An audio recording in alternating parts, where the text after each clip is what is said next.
I'm from Chicago, born and raised. Yep. Certain part you rep? Man, really, Southside, I was born and raised, but I grew up in Cabrini Green, just as well as like 79th and Kenwood. So it's like pretty much Southside. Cabrini Green is on the north side, but I mean pretty much Southside. Still living in Chicago? Yeah, all day long. What was it like growing up for you in the city of Chicago? Can you paint that picture for us? Ooh. Well, I mean, it was crazy for me because, you know, my household was chaotic. My household was real chaotic because my pops was on a whole nother level with them drugs and all that type of stuff. So that was chaotic for me. But I mean, like the Shorty G's and the Gaddafis and all that type of stuff, I grew up around them. You may not know their names, but in Chicago, Shorty G's, Gaddafi, Ducky, them big names. And I grew up down the block for them type of people. So I seen them on a daily basis, bro. So I grew up around it. I grew up in the hood. Actually, shout out to Mankey, Free Mankey. You know what I'm saying? That's my cousin. He was one of the regions up there at the time. You may not know the term region, but when you're dealing with gang life, that's a pretty big, you know, position to have up there in Chicago. So, I mean, man, Chicago life, it's a fast life. We grow up way faster than anybody else. You know, we grow up real fast up there. You said your dad and you said drugs. He was selling them or he was taking them? Nah, he was a full-blown drug addict. I mean, he shot, he smoked, he snorted. That man did everything under the sun. He was having a party 100% of the time. You named a few names like Gaddafi, stuff like that. These were gangsters or these were drug dealers? Both. They were both.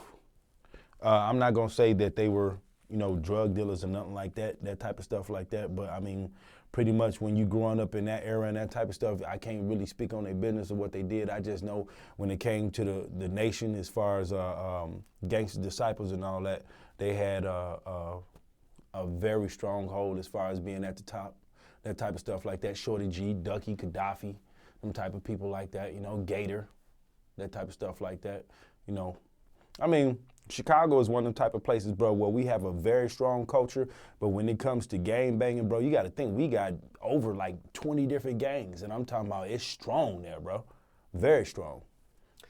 When it comes to gang activity and seeing that and being so close to it, as you just described, did you get entangled with that, or did you stay away? Well, the way Chicago operates is not more so getting tangled, it's a way of life. It's a way of life. When you grow up around it, that type of stuff, you get involved in it from family members, from friends, that type of stuff like that. So it's not more so a thing where you get entangled, it's a way of living up there. You see what I'm saying? So it's different. That's why I say people, they don't know how good they got it. When they be talking about, we doing this, we doing that, we gang banging and all that type of stuff, it drives me crazy because I'm like, hey, we do it out of necessity where y'all doing it because it's popular. It's a totally different thing up there. So it's unavoidable? Yeah, it's unavoidable. Put it like this, you could take the weakest motherfucker in Chicago and trust me, he hard as hell because you ain't got no choice. That's the way the lifestyle is. You have no choice. Like, prime example, when I moved to the projects over there, it was a culture shock to me because I was playing Nintendo, catch a girl, freak a girl. When I moved to the projects, they was killing, selling dope, and having babies at the same age I was. So I was like, what the fuck? But Chicago, period, it's just a whole nother level. Everything is faster up there. You know what I'm saying? It's a very strong cultural city, but when it comes to politics, gang banging, and all that type of stuff, you don't even comprehend. You can't do nothing up there without having a political connection, and you can't do nothing up there without being connected into the street. So it's deep, bro. Yeah. Being from the projects, can a person in Chicago today, in today's times, because you grew up in a different time, but in today's times, can one from the projects in Chicago grow up without having to be able to join a gang? As far as a male is concerned, if you got a father figure and, you know, they move you around to a decent area, yeah. But if you ain't got no father figure, more than likely you gonna end up in them gangs, bro. More than likely. That's the way it is. Yep. Do you see this getting any better or any worse from your standpoint? Lord Jesus. It's getting worse. It's getting worse. I left. I ain't going to lie to you. I left Chicago, and when I left Chicago, it was 2 reasons why I left. At that point in time, Mayor Daley was stepping down and Oprah Winfrey left. So you got to think the man with the most power in the city left, and then the richest person left. So it was like something ain't right. You see what I'm saying? I'm one of them type of people, I pay attention to stuff. So something didn't seem right, and sure enough, it was a year later after I left. I'm talking about that murder rate shot out the damn sky, bro. It was ridiculous, bro. You were an adult when you made that decision? Yeah. I moved down to Atlanta about 6 years ago. I've been trying to get back down to Atlanta for the longest, but as far as leaving Chicago, that was one of the main reasons why I left, because I just seen it wasn't something right. You can't have the richest person and the person who running the city leave at the same time. It just don't make no sense. But you ended up being back in Chicago. No, I'm down here. Oh, you're down here now? Yeah, I'm in Atlanta. Oh, I thought you still reside in Chicago. No, I'm down here with you, bro. Oh, okay. I'm here. Oh, so you're gone from Chicago. Yeah, but I still got, all my family is up in Chicago. Pretty much me and Stello is the only people down here. Stello is my partner in Millpond Enterprise. So it's like we took the company and brought it down here. See, what people don't understand about Chicago is almost like an island, bro. It's like when it comes to entertainment and music, it's like, bro, it's a deserted island that we all stuck on trying to get out. So very few make it out of there, bro. But it's a lot of people who should have made it out that didn't get a chance to make it out. You know what I'm saying? So, could you have left any earlier than as an adult, as you were growing up? Could you have left earlier? Yeah, I could have left earlier, and I did leave earlier. I stayed in Fort Lauderdale, you know, and I done moved back and forth to Atlanta like 3 different times. I love it down here. Yep, but I mean, pretty much, I look at it like this. Right now, I have put my roots into Atlanta, because it's like right now my business is locked in here. We got the record company here. We got the studio here. We got the video production company here. So everything is pretty much built here now, but don't get it twisted. I would love to go back to Chicago and open up an office and get a chance to pull some of the people out of the situations they in and get them in a better situation. You know what I mean? Mm-hmm. I thought I had asked you, and I could be mistaken, but in the beginning of this segment, I thought I had asked you, do you still live in Chicago? Yeah, you did ask me that, and it probably just slipped past my mind, but we right back on it right now. So. Okay, got you. Yeah, just keep it at 100, 1,000 for y'all. You know what I'm saying? Okay. Mm-hmm. Now, okay, so you grew up in Chicago. Yep. In the projects. Yep. 79 Kenwood, Project 660 West Division. They used to call it the Big O. That can be very tough.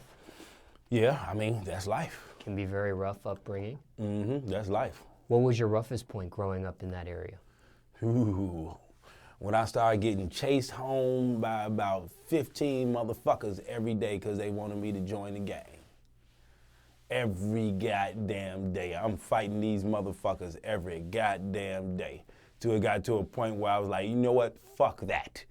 Go ahead, let's get this over and done with. Who we whooping today? You're not gonna be whooping on my ass every goddamn day. Fuck that. And you gotta think, when you got a single mother and she's working all the time, you become a latchkey kid. So it's like we was raising ourselves pretty much. My mom did a tremendous job, but it's like she did what she could. So being in the projects and that type of stuff, I was pretty much raising myself. You know, I got my first job when I was 9 years old. Oh, wow. You see what I'm saying? And then I got one of the second biggest paper routes in Chicago at 11 years old. You see what I'm saying? Then by the time I reached 13 and the gang banging kicked in and I got to smelling my must, that's when I got to, you know, hanging around my cousins and all that type of stuff. And that's when gang banging and drug dealing had went to an all-time high. You know what I mean? So, hey, that's life in Chicago. Shit, you know how it go. Your single mother, she was aware of what was going on? No, because she was working. She didn't know what was going on, but she knew what was going on after it got to a point to where I was constantly fighting with these niggas on a daily basis, and these motherfuckers was showing up regardless. And she was like, well, who the fuck and what the fuck? So it got to a point to where when it came to the projects, I had to get the fuck up out of there, because it got to a point to where I have a very low tolerance for bull crap, and I've been like that since I was young, and my mom know me. So I had to move around because it was gonna get to a point to where somebody was gonna seriously get hurt and it was gonna go to another level. So I moved around on that type of stuff like that. But it's like, to be honest with you, bro, it's like I don't like to glorify the negative life of Chicago because it's a better way than that, but it's like these are some of the things that you just have to go through living there. That's just the way it is.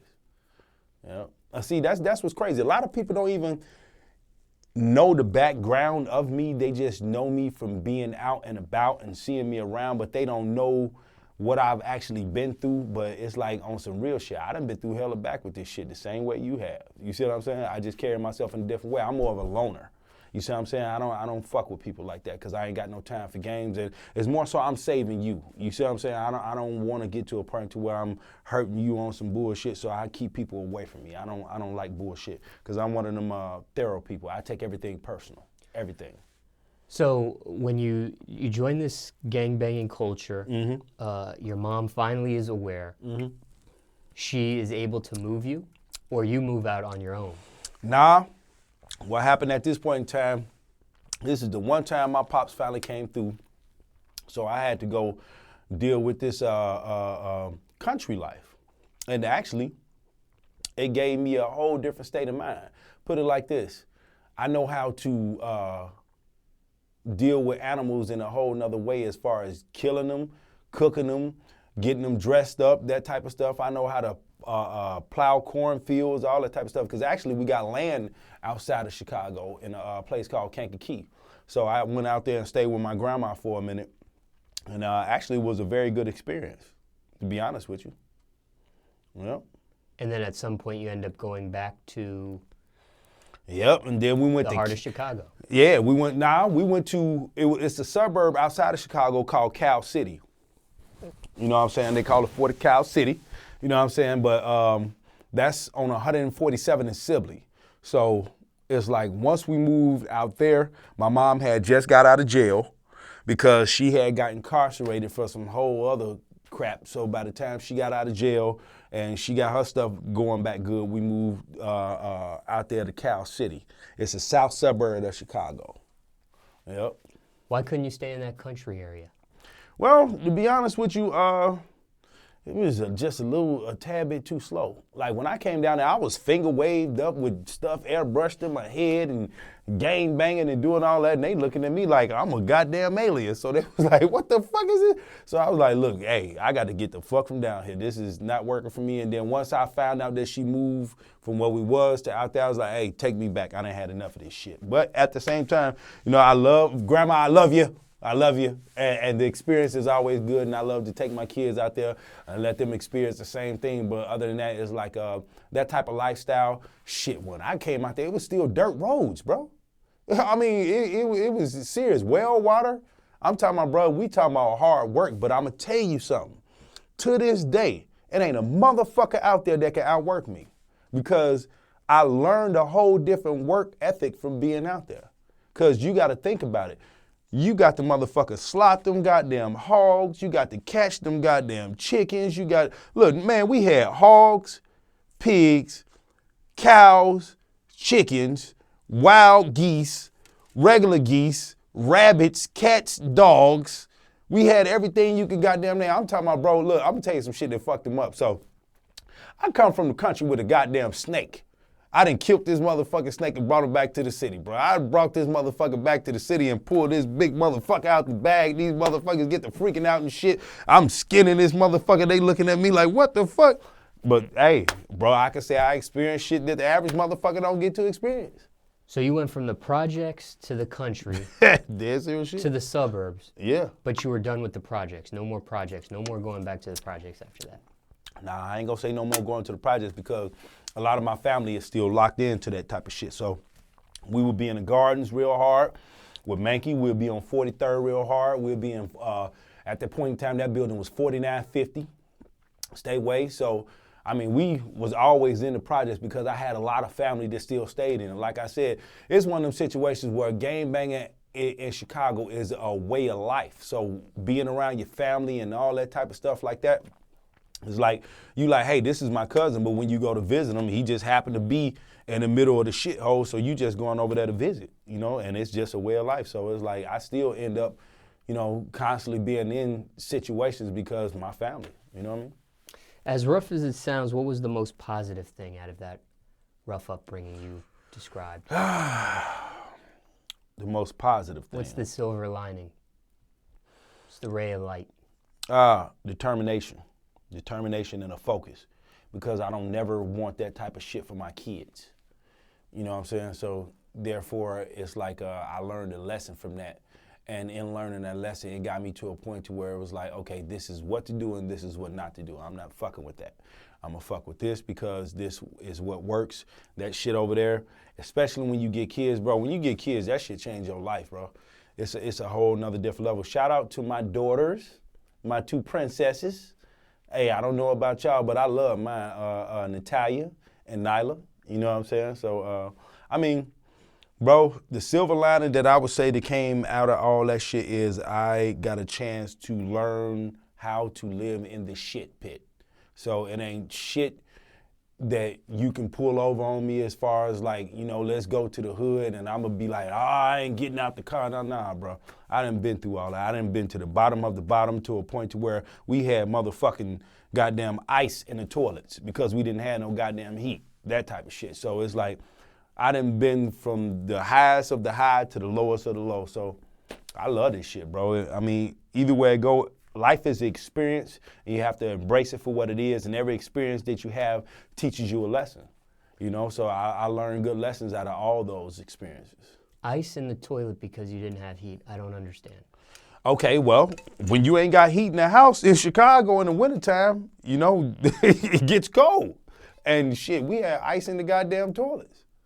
Yeah, it got that goddamn cold. Like prime example, when I was growing up, I used to stay in fights all the time because people would tease me because I smelled like kerosene. You see what I'm saying? Because we had kerosene heaters, and that's what got me to a point to where I was like, hey, fuck that. You ain't gonna keep talking about what I smell like and all this type of shit. So I was in that motherfucker fighting every goddamn day and didn't give a damn. But it's just. It was so cold that the toilet water turned into ice. Yeah, oh yeah. Oh yeah. We all, me, my older sister, my middle sister, my mom, my nephew, my niece, we all stayed in a room and we would put a blanket over the door to keep the heat in with the kerosene heater. But pretty much when you left out of that blanket, the rest of the house was cold. And then I'm gonna tell you something, my mom was a good person. She used to let homeless people stay with us. And at the point in time that we was in the back room, they would stay up in the front, and it was better than getting the wind chill of Chicago, so they would live in the living room, that type of shit like that. But, bro, you got to understand, Chicago gets that cold. It literally gets that cold. We got a name for the cold up there. It's called the Hawk. I'm talking about this shit gonna frisk your ass. You know how police throw your ass up against the wall, be like, hey, what you got on you? That cold gonna do that shit to you.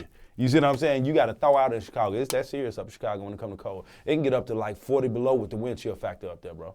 So how do you use the restroom when it turns into ice? Bro, remember your pee is hot. So that's the only thing I can really tell you. Your pee is hot, bro. You know what I'm saying? Shit get real quick. Yeah. Or frozen. Yeah, we had to use hot plates and that type of shit. Like what we would do, we would boil water on a motherfucking hot plate. See, hold on, wait, let me back up. See, first and foremost, at one point in time, my pops was so cold with the shit, look, this motherfucker kept cutting on the goddamn gas, the lights when they would cut the shit off. So then it came to a point to where they took the gas meter out the house. This motherfucker went and hooked up a propane tank to this motherfucker. And we had flames shooting out this bitch about 6 inches, but when this motherfucker was off on this shit and we had to be by ourselves on shit, it's like, bro, it's like when you dealing with that shit, it's just one of them situations to where, hey, you have to, you know, it's survival. It's survival. We ate liver and fucking rice. To this day, I would not eat no fucking goddamn liver because we ate that shit so much. People don't comprehend. Liver is the cheapest meat you can fucking buy. And I'm going to tell you, to this day, I would not fuck with that shit because we ate it so much. Yep. That propane stuff is very dangerous. Hey, shit, it kept us heated up, goddammit. Shit, I fuck with propane. Shout out to propane, goddammit. With the gang culture, you were able to shake it off? You were able to leave that? Oh, yeah. Oh, yeah.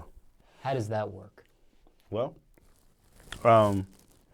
like I said, I had a cousin that was high ranking. You see what I'm saying? By him being high ranking, you know, I didn't have to go through the normal foot soldier shit that motherfuckers go through.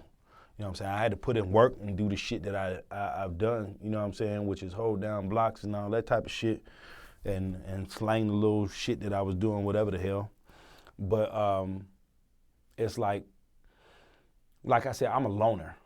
So I don't fuck with people like that, and I cut people off quick when you get to going in the wrong direction and people don't even come to me with certain shit because I have a low tolerance for bullshit no matter what it is.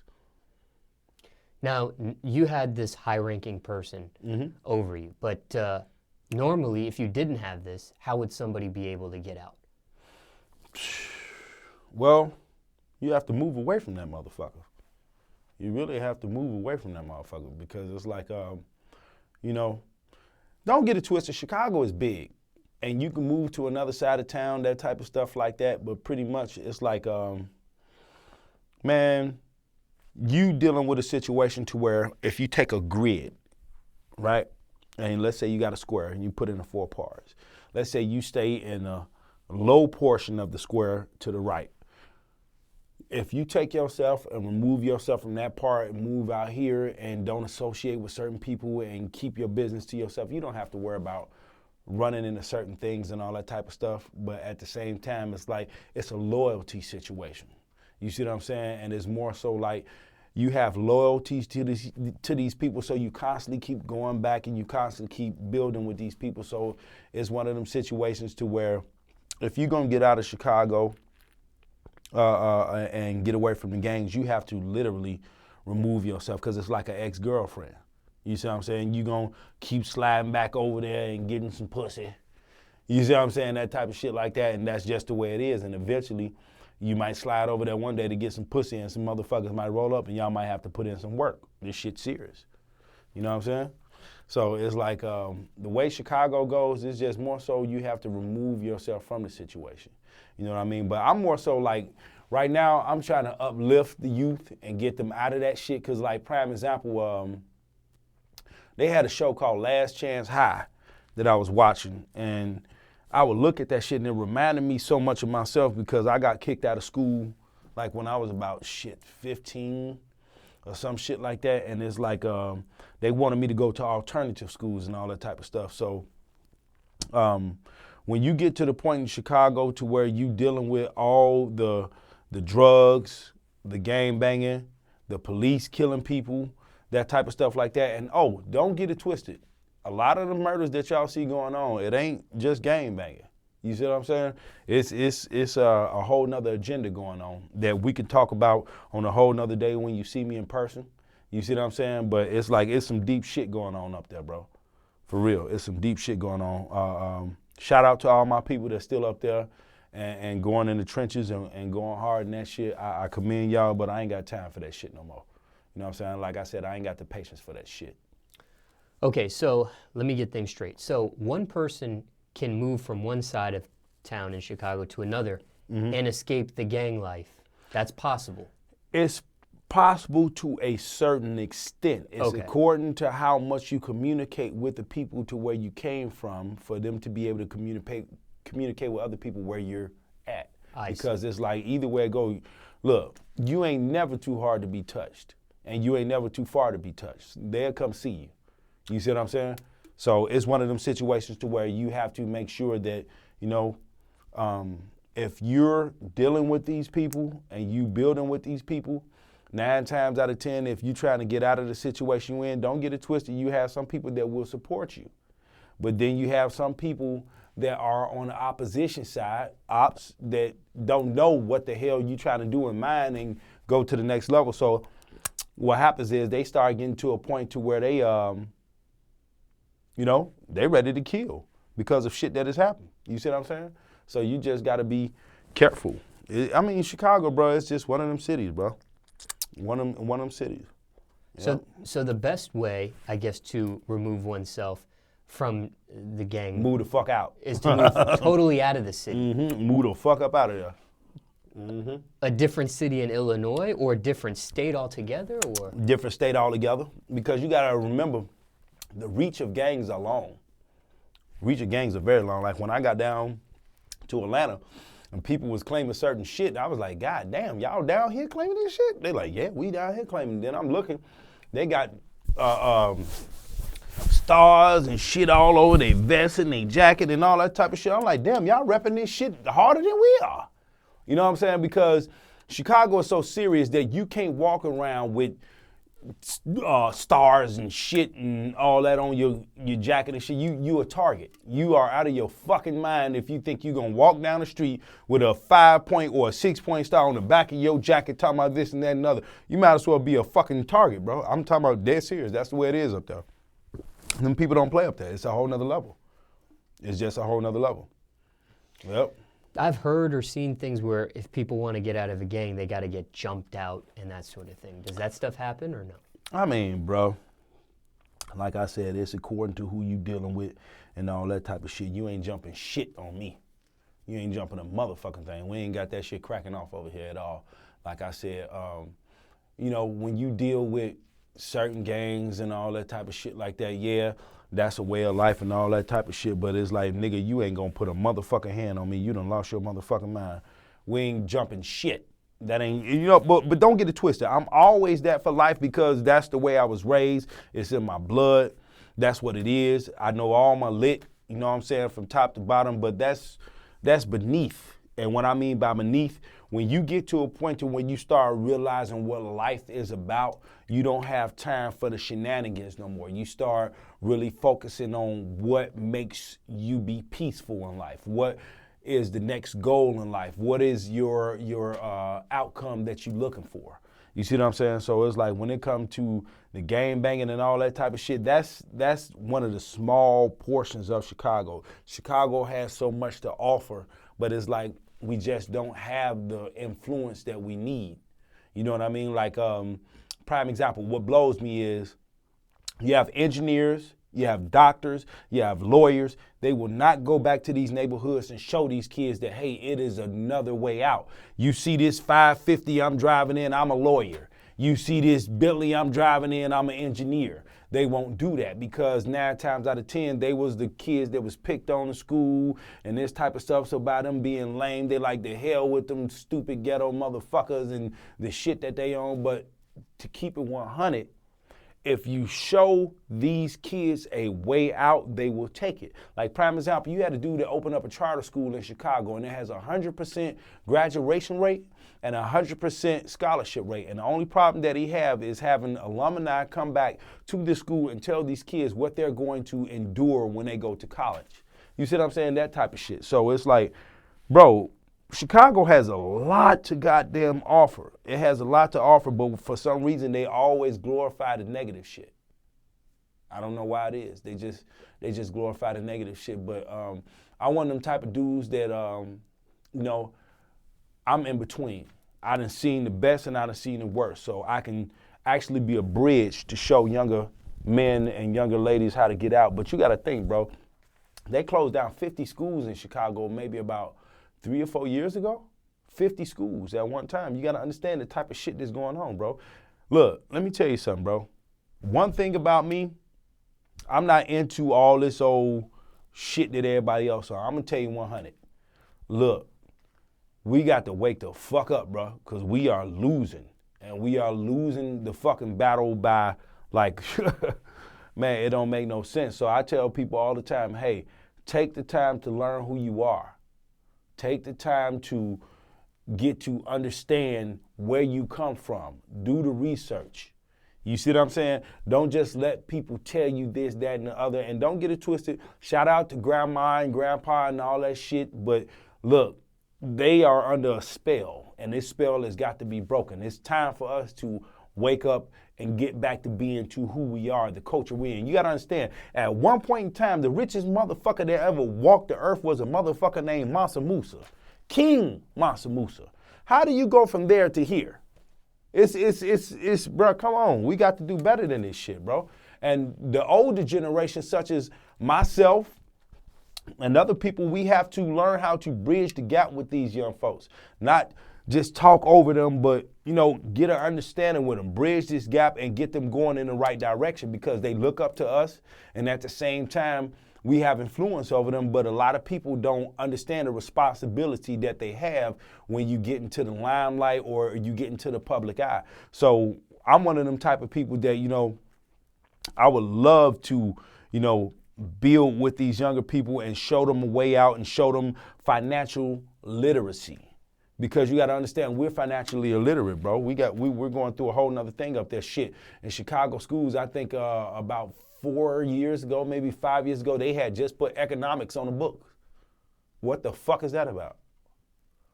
Think about that. Economics?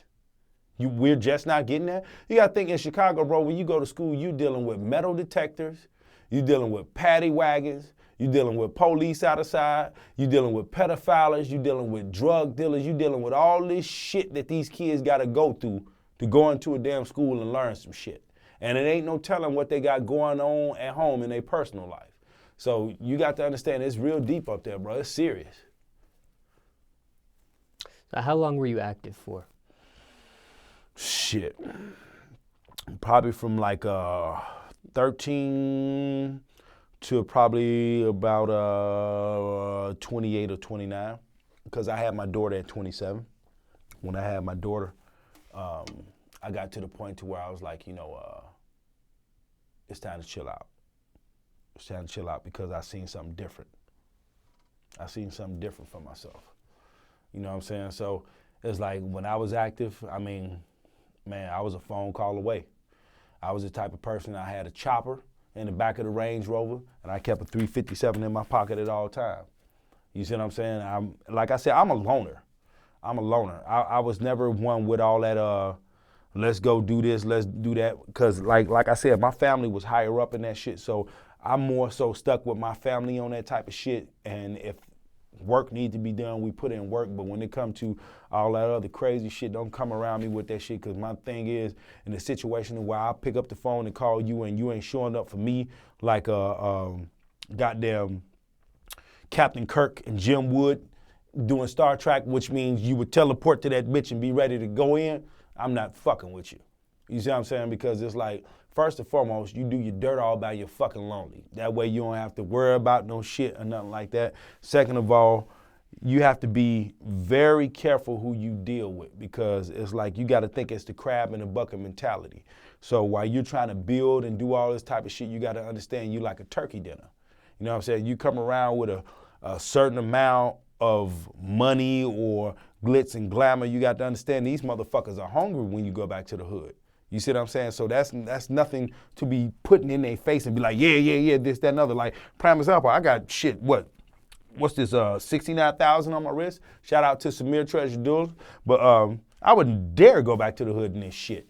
And it ain't because it's a situation where, I ain't worried about a motherfucker robbing me or such and such and such and such like that. Let me tell you something. You ain't never too hard to get touched. But at the same time, I'm not about to go back around these niggas knowing they hungry and all this shit and be all in their face like, yeah, nigga, because I came from that. Now, I remember when I was standing there, the quiet nigga, rusty and crusty with the dried up lips on the side looking at a motherfucker shining, and the thoughts that I had when I was looking at this nigga, I was like, I wonder how much I can get for that watch he got on his goddamn arm. I ain't got time for that shit, bro.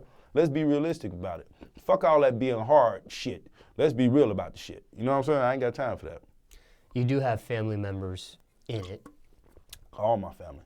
How do they look at you now since you've stopped being active? They proud as fuck. They proud as hell. They proud. They don't look at you like disloyal or?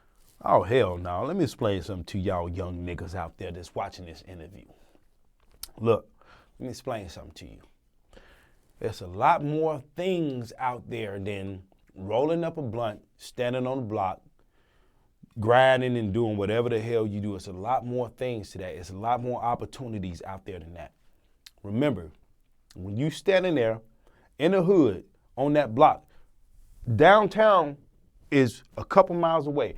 Go down there and see how them motherfuckers live. And I had an epiphany when I was a shorty living in the projects, because Cabrini Green was like maybe a mile away from downtown. And while we was living in this shit pit of pissy elevators and blood in the elevators and having to walk up all these flight of stairs and motherfuckers doing what they did, you would go a mile away and see all these people laughing and happy and all this type of shit. And the epiphany that I had is, it's another way of motherfucking life. What the fuck? Why are we sitting up here going through the shit that we going through, and them motherfuckers are down there at the restaurant eating a goddamn steak with some goddamn shrimp and having glasses of goddamn wine? Fuck that. No, I want to eat the steak and the shrimp and have the glasses of wine, do shit. Hey, and then, like I said, when I got to a point of having kids, bro, it's like, fuck that. I'm not letting my kids see this shit. Hell no. I had enough of that shit. Kids changed you. Yeah, pretty much. But you got to understand, once again, when you dealing with life, bro, life has a way of showing you things. And if you think it's a joke, it will prove to you that it's dead serious. You see what I'm saying? So it's like, my main thing about life, bro, what it boils down to is people got to comprehend that God is real. Yahweh is real. Yahshua is real. And you can't keep running around here thinking life is a goddamn joke. Because at some point in time, you're going to slip and bust your motherfucking head, and you might not be able to get back up from it. There's a lot of little youngers out here that got laid down on some whole other shit that never even seen past goddamn 16, 17, 18, 19 years old. You had a girl in Chicago, she was a goddamn hitman at 17 years old. What the fuck? What are we doing?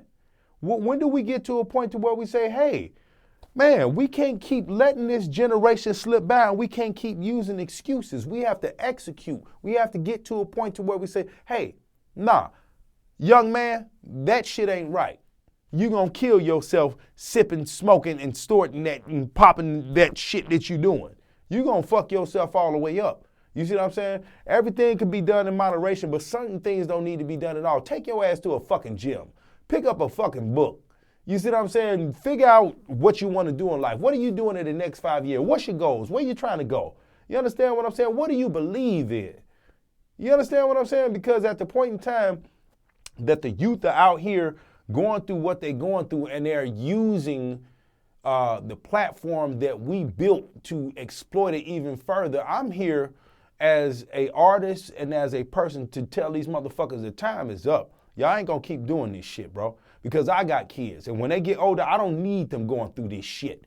Because at the point in time a motherfucker show up to my door talking about something that happened to my kids, you're gonna see me on the news. I'm not fucking around. Trust me, I'm not. I'm cold with these things. For real. You were active from 13 to 27, 28. That's 14 to 15 years of your life. Yep. How do you look at gangs and gang activity now? It's a camaraderie. But at the same time, you have to understand when you're dealing with a situation to where you don't have a father in the household, if the mom is trying to make ends meet, that type of stuff, it gets to be a support system. You understand what I'm saying? So a lot of times people don't just be hopping in gangs. See, that's what I was saying earlier in the interview when I said the popularity of gangs and all that type of stuff, that wasn't from my era. And in Chicago, it's a necessity. You see what I'm saying? You don't do it for popularity. You do it out of necessity because mom is not home. You walk outside and your homeboy that you grew up with, he game banging now, he making all this goddamn money, and you sitting up here broke and barely feed yourself. You're like, man, how you getting it? And by him being your homeboy, he gonna tell you. He gonna say, hey, such, what? But then when you go to jump in and be like, hey, let me tell you, nah, bro, this is nation work. See, y'all don't know about nation work. You understand what I'm saying? So anybody in Chicago know exactly what I'm talking about when I say nation work. So now you in a situation to where I see these gangs now. Outside of Chicago is more so of a popularity thing. And don't get it twisted, excuse me if I've never been in your hood and know what y'all about, but it's more so a popularity thing. But in Chicago, it's a necessity. So when I see these young gangs out here now, or the young dudes out here gang banging now, first thing comes to my mind is why? Why are you even indulging into this type of stuff, bro? Because you got to understand, you have a target on your back because you're a black man. Right? You are a threat, okay? And once they get you into this system, you are literally in a situation to where your future is going to be determined by how much time you're doing, how many charges they putting on you, and at the same time, you got to comprehend when you get this record and when you want to finally go get a job and when you finally want to go get credit or business loans and all that type of shit, that shit comes back into play. So what I would say to these younger gangs out here now, and the difference and all that type of stuff, as far as the way we did it and the way they doing it, is like, I understand y'all want the money and all that type of stuff, but at the same time, bro, you have to understand you are an individual. Right? And you have to understand your individual self. Understand where you come from, who you are. Understand where you're trying to go. Understand that all the time shooting a motherfucker ain't gonna be the right answer. Understand all the time that, riding down on a motherfucker, pulling up on a motherfucker ain't gonna be the right answer. Because trust me, the household I grew up in and shit that I've been through, man, I wish a motherfucker would. But at the same time, as time goes on, you understand that wish a motherfucker would will end you up behind some goddamn bars, and you'll be talking about, I wish a motherfucker would put some money on his commissary. I wish a motherfucker would call me. I wish a motherfucker would come visit me. So this shit gets serious, bro. This shit gets serious real quick. So what I would tell you the difference is between the younger gangs and what we was doing now, you got to understand back in those days when gangbanging started, it was about a situation where you had actual people in communities to where they wanted to build a camaraderie to get this community back together. So like prime example, Gangsta Disciple got changed to Growth and Development, and they was trying to build it. See, what people don't understand, Larry Hoover is a political prisoner. Jeff Ford is a political prisoner.